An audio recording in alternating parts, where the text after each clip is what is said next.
ओम गुरुवे नमः। ओम नमो नारायण। ये अभी देखिए यहाँ छोटी बच्ची उबला हुआ पानी पी रही थी, तो मैंने वीडियो बनाने लगा तो हट गई। ये खुद घड़े का पानी पीती है। देखो अभी इतनी छोटी है। क्यों फैमिली में जो बड़े लोग करेंगे छोटे ज़रूर करेंगे, मैं मानता हूँ। तो हम लोग करते क्या, देखिए जल ही जीवन है बोलते तो हैं, लेकिन जल कैसे जीवन है इसके बारे में हम बात नहीं करते हैं। तो मैं आपको डिटेल में बताऊँगा। ये घड़े में पानी भी है। देखिए तो होता क्या है कि हम लोग बड़े धर्म संकट में कौन सा जल शुद्ध होता है। देखिए सबसे ज़्यादा शुद्ध जल जो होता है वो बरसात का होता है, और इसको हम अपने छत पे एक दो बारिश के बाद कलेक्ट करके एक जैसे तालाब जैसा छोटा सा बना सकते हैं कोने में, उसमें पानी स्टोर कर सकते हैं और पूरे बरस भर उसका यूज करें तो हमें कोई बीमारी नहीं होगी। दूसरा, जो बरसात का पानी जंगलों में जाता है, फिर वो वहाँ से जड़ी बूटियों के साथ बहता बहता नदी में या तालाब में पहुँच जाता है, वो पानी शुद्ध होता है। तो उस पानी को भी हमें उबालना है, डायरेक्ट नहीं पीना है। कैसे करना है मैं अभी बताऊंगा आपको। और साथ में ये बोर का पानी जो हम लेते हैं, ज़मीन के अंदर से लेते हैं, उसमें किस लेवल पे क्या शुद्धि है हमें पता नहीं। ज़मीन के अंदर क्या है ये रहस्य किसी को नहीं पता है। तो हम कोशिश करें जो गंगा किनारे हैं तो गंगा नदी का पानी लें। हाँ, और हमने जो बोरिंग कर करके पानी निकाल रहे हैं उससे एक लेवल पानी का ख़त्म होगा और धीरे धीरे भूमाता क्रोधित होंगी और हमें इसका खामियाजा भुगतना पड़ेगा, जैसा कि हम भुगत रहे हैं। तो बरसात का शुद्ध जल है, साफ जल है, वो हमें प्राकृतिक ने दिया है तो उसको लेना चाहिए। अब मैं कैसे उबल रहा है आपको बता दूंगा। करीब आधे घंटे से पानी उबल रहा है, और ये देखेंगे आप कितना बड़ा ये है, कम से कम 10 लीटर होगा। और इसमें जो उबल जाएगा ये काफ़ी, तो इसके जो किनारे पे होते हैं सफ़ेद साल्ट से जमा हो जाएंगे, तो उसको आप देखिएगा वही हमारे जाके शरीर में हमारे नुकसान करता है। वो एक तरह से बहुत नुकसानदेह। पानी काफ़ी उबल गया है। लोगों को बोलो उबाल के पानी पियो तो सिर्फ गर्म करके तुरंत पी लेते हैं। तो इसका पीने का तरीका है, उबालने का तरीका है कि पानी लो, पहले उसे कपड़े से छानो। यहाँ पे ये कपड़ा रखा गया था, तो इससे पहले इस जल को छाना गया है, फिर उसके बाद इस पतीले में भरा गया और ये पानी उबल रहा है। और कम से कम आधा घंटा हो गया इसे उबलते हुए। जो खूब काफ़ी उबल जाएगा, इसकी सारी अशुद्धि ख़त्म हो जाएगी। फिर इस पानी को हम लोग घड़े में लेंगे, उसमें डाल देंगे और कम से कम 5-6 घंटे तक ठंडा होने देंगे। तो पानी का स्वाद बिल्कुल नॉर्मल हो जाता है और अच्छा लगता है। तुरंत उबाल करके गर्म पीना वो सही नहीं है। और हमें मौसम के हिसाब से, गर्मी में है तो गर्म पानी पी सकते हैं गुनगुना, नहीं तो अगर जाड़ों का सीज़न है तो गुनगुना पियेंगे, अगर गर्मी का सीज़न है तो उसे घड़े में डाल करके ठंडा करके पीना चाहिए। तो सुबह का उबाल दिया है, शाम तक चलेगा, और फिर शाम को उबालेंगे तो वो रात में चलेगा। तो इस तरीके से पानी होता है, हमें 2 टाइम उबालना पड़ता है और पीना। और स्टील के बर्तन में उबालिएगा, एल्युमिनियम यूज़ नहीं करना है, मिट्टी के बर्तन में रखना है।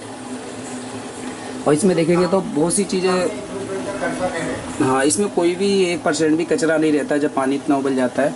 और इसको हम लोग स्टोर घड़े में करेंगे और वो पानी पीते हैं। अब ऑफिस में जाते हैं कहीं पे या जॉब करते हैं बाहर, तो बोतल ले लीजिएगा, कॉपर की ले लीजिएगा, स्टील के, उसमें अपना पानी 2 लीटर ले जाइए, 4 लीटर ले जाइए, और उसको बाद दिन भर पीते रहिए।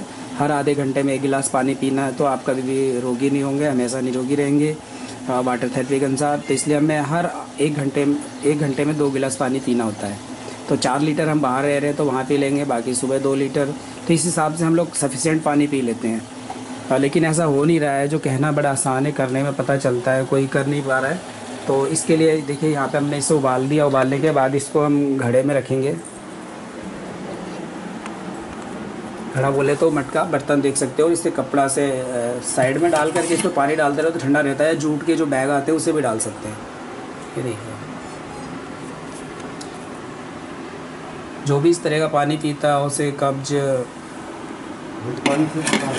और इसी पानी से खाना भी पका सकते हैं। जैसे कि हम चावल या रोटी बना रहे हैं तो इसी उबले हुए पानी से ही हम उसको पकाएं तो बहुत सुपाच्य होगा और बढ़िया होगा। और सफिशिएंट पानी चावल में डालना चाहिए। हम लोग क्या करते हैं, चावल भरभरा देखते हैं तो वो गलत है। चावल में थोड़ा चिपचिपापन होना चाहिए, उसका माड़ नहीं निकालना चाहिए।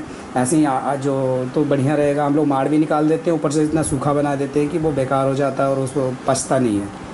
तो हमें सुपाच्य भोजन करना चाहिए, सुपाच्य बनाना चाहिए, पेस्ट की तरह हो जाना चाहिए। क्योंकि देखिए हमारे दांत जो मुंह से नीचे जो भोजन जाता है गले में, तो पेस्ट के रूप में जाना चाहिए। जबकि हमारे पास समय है नहीं चबाने का और हम भोजन भी टाइट बना रहे हैं, तो क्या होगा, ठीक है। हाँ, तो मत के खाते नहीं, हाथ से मसलते नहीं, खाना ऐसे ही खा लेते हैं और चमचा से खा रहे हैं, तो और भी गलत बात है। तो इस तरीके से आप देखेंगे तो जो आपके कोलन कैंसर है, किडनी कैंसर है, जो बहुत सारी बीमारियां हैं सब पानी से ही हो रही है। आपको सोराइसिस है, हाँ हाँ, जो सोराइसिस है वो भी देखो लीवर का ही प्रॉब्लम होता है और उसको भी पानी की कमी होती है तभी होता है। तो इस तरीके से हमें पानी का बहुत इंपॉर्टेंट रोल है, जल ही जीवन कहा गया है। तो इस शब्द को पे हमें जोर डालना चाहिए कि जल ही जीवन कैसे है, अगर जल नहीं होगा तो हम नहीं होंगे और शुद्ध जल नहीं हुआ तो बीमार रहेंगे हमेशा। इसीलिए व्यक्ति प्रत्येक घर में मैक्सिमम लोग बीमार रहते हैं। सारी बीमारियां ही हमारे वाटर से और ये जो फूड है हमारे इनसे ही होती है, खाने पीने से शुरुआत होती है। तो आप अगर इस तरह करते हैं तो बहुत ही स्वस्थ रहेंगे, आपको डॉक्टर के पास जाने की ज़रूरत नहीं पड़ेगी। खुद आप अपना पानी पी के जब अच्छा खाएंगे अच्छा पिएंगे तो बीमार ही नहीं होंगे, मेरा तो ये मानना है। बात जो नहीं मानते हमारे हाँ, और हमारे गुरुजी जो है हैदराबाद में दत्तात्रेय जी, वो पहले वाटर थेरेपी कराते हैं। अगर उनके हिसाब से कोई पानी नहीं पीता, दवा नहीं देते हैं, तो वो बोलते हैं ठीक ही नहीं होगा व्यक्ति, क्योंकि 70% जो बीमारियां हैं वो हमारे वाटर थेरेपी और फूड जो इंस्ट्रक्शंस है उसके अनुसार ठीक हो जाती हैं। उसके बाद दवाइयाँ काम करती है, क्योंकि अगर गलत पानी पिएंगे तो जहर है, जहर शरीर में जाएगा।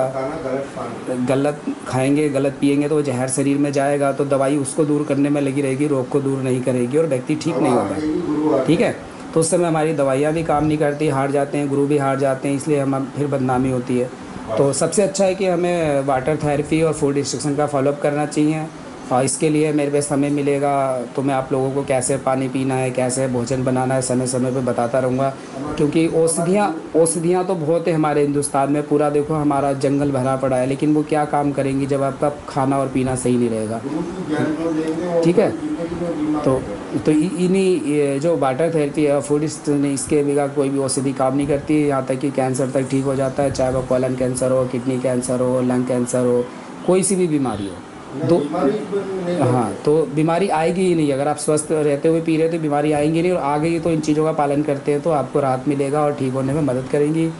इसी के साथ ही आप लोगों ने मेरा ये वीडियो देखा, मुझे समझा सुना, उसके लिए आप लोगों को बहुत बहुत धन्यवाद। और जय भारत, जय आयुर्वेद, जय गुरु जी।